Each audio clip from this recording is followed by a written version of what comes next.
Ek wil jou vertel van 'n dogtertjie. Niemand praat oor hierdie dogtertjie nie, maar sy was die begin van 'n wonderwerk. Ja, in 2 Konings 5 lees ons van Naaman.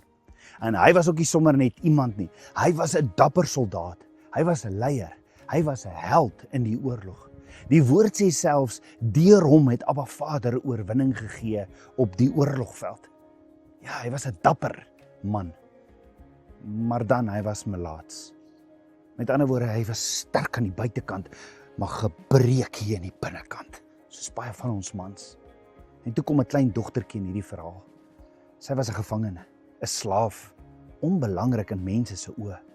Maar sy sê iets eenvoudig. Sy sê, as Naaman net by die profeet in Samaria, Elisa, kan uitkom, sal hy sy genesing ontvang. Maar hoor gou, hierdie dogtertjie het Naaman nie genees nie. Sy was nie die wonderwerk nie. Abba Vader is Jotewawei Rafa, die geneesheer. Hy is nog steeds die God van wonderwerke wat nooit verander nie. Hierdie dogtertjie was net die stem wat hy gebruik het. En Naaman moes kies, luister hy of ignoreer hy hierdie stem? Hy kies toe om te gaan. Hy kies om te luister. Hy kies om te gehoorsaam.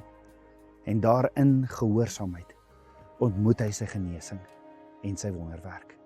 Ek het nodig om vandag vir jou te sê, Abba Vader genees nog steeds. Hy doen nog steeds wonderwerke. Vir jou ook, ja. Hy verander nie. Die vraag is, sal jy gehoorsaam wees, soos Naaman, en doen wat hy nou vir jou gaan sê? Want deur die bloed van die lam is daar vir jou ook volle genesing.